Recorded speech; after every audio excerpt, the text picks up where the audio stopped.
Hello everyone and welcome to my review for the first of many reviews coming as a countdown to Mortal Kombat 11.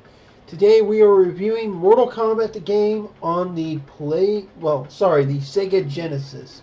The game was originally released in 1992 to the arcades and 1 year later saw a release to the home consoles, which changed everything.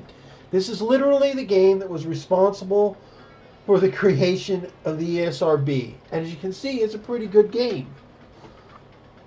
So where to begin? How about story? And right here on the screen is a great example of that. Goro lives. This right here is just a synopsis of the story, but to put it mildly, Shang Tsung and Goro here are responsible for trying to keep the Mortal Kombat tournament in Outworld's hands. Basically, if they win this tournament, we're all dead. That's how serious this is. What I found so cool is that this is still a very loved game. And look at that. There's actual blood. That's right. The Sega Genesis did have a blood code. A, B, A, C, A, B, B, B, and you would activate the blood on a particular sequence. So this is pretty cool. And as you can see, there's a lot going on. I want to apologize for the quality, but I got to deal with what I got. Anyways, what made Mortal Kombat back in 1992 so revolutionary in all fairness? A lot of things, actually. But the biggest thing had to be starting with story. That's right, story. Believe it or not, if you've ever seen an original version of, say, Street Fighter 2 or Turbo, you'll notice that there is absolutely, unequivocally, no information on the characters. We only know their nationality and the fact that they have unique fighting styles. In this game, as you can see from the storyline, we have a unique story, and then we have a unique story with each and every character. Johnny Cage, John Carlton, is a movie actor and, to be fair, a world-class martial artist. He enters the tournament hoping to prove himself.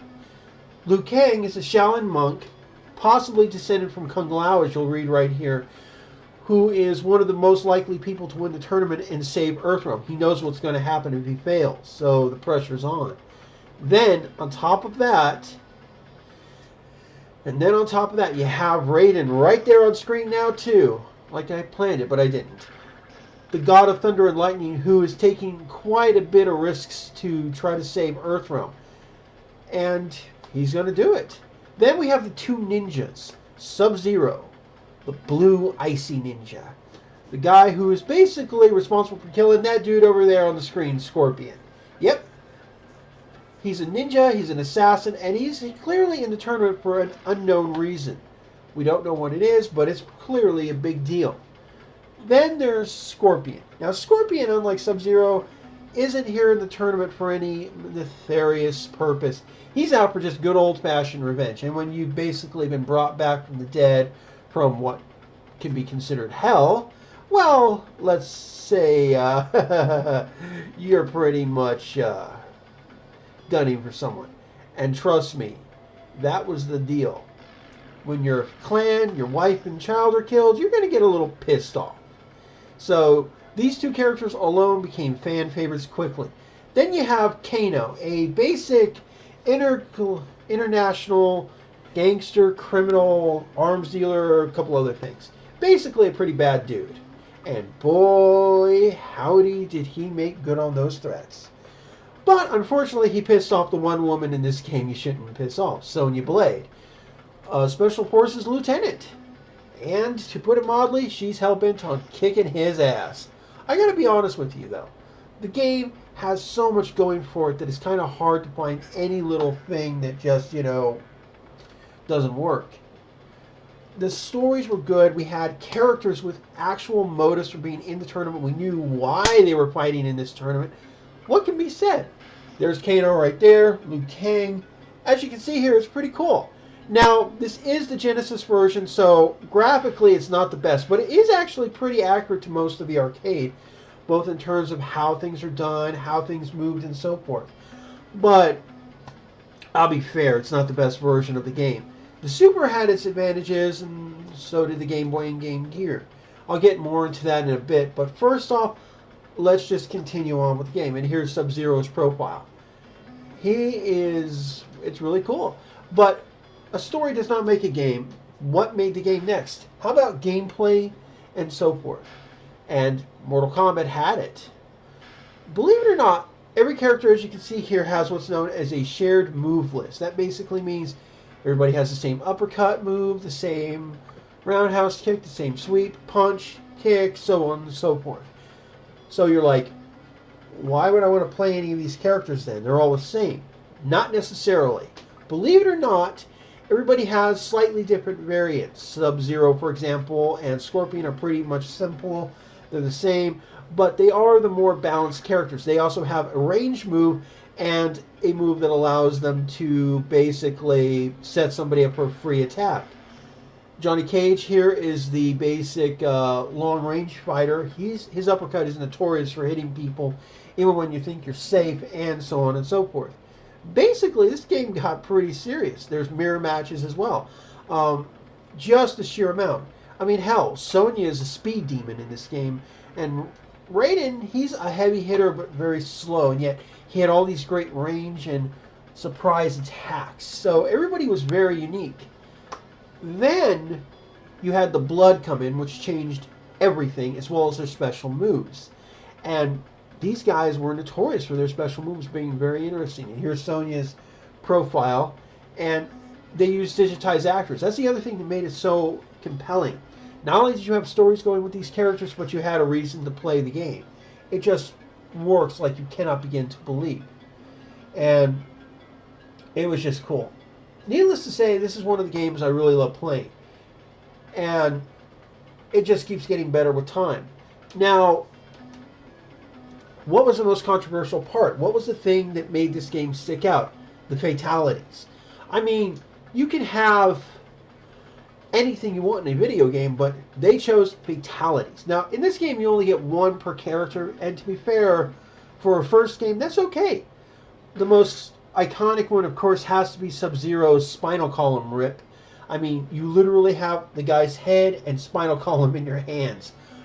What more can be said about that? And that was what made the game very interesting. I mean, this game really did not play around, and it was pretty cool. And we saw that up close and personal. I mean, people were...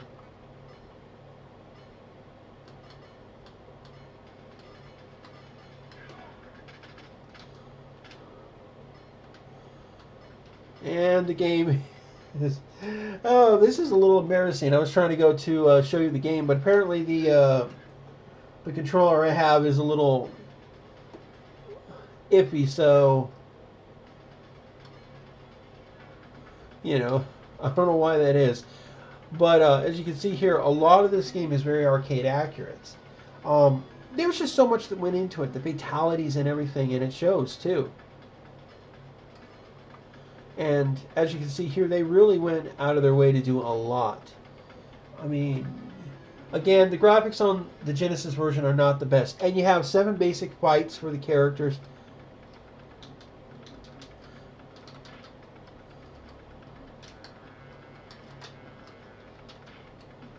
And stuff.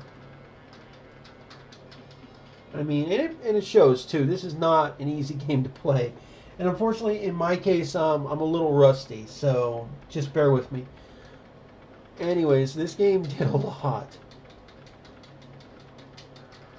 I'm just going to cherry pick here because I didn't get the opportunity that I wanted. And as you can see here, they really went and they did a lot. Alright. There we go. Sub-Zero's fatality. I mean, that is cool. I don't care what anybody says. That is freaking cool. And it is, too. This is what made the game so much fun. I mean, you just can't ignore it. They really did a good job. You know, the ESRB came in and they got their, they got their say. The game is basically responsible for creating it. And I do agree with that. And it's actually a good thing. And as we know, there was more that came in afterwards and stuff. But Mortal Kombat has endured. However, it has an interesting story in the home consoles here. For example, the Genesis version here that I'm playing has the blood code, like I said. But without that blood code, you cannot throw people into the pit. You have no blood. You really are very limited, and this game does show you on that. So it can really be a pretty surprising thing. The Super at least kept the pit. It had white stuff for blood, and some of the fatalities were kind of interesting. And this is something that MK would have to put up with for many years. Luckily, they changed all this by the time MK2 came out, but you can tell just how much work was going into everything. This was such a game. This was such a game to be enjoying and having fun with.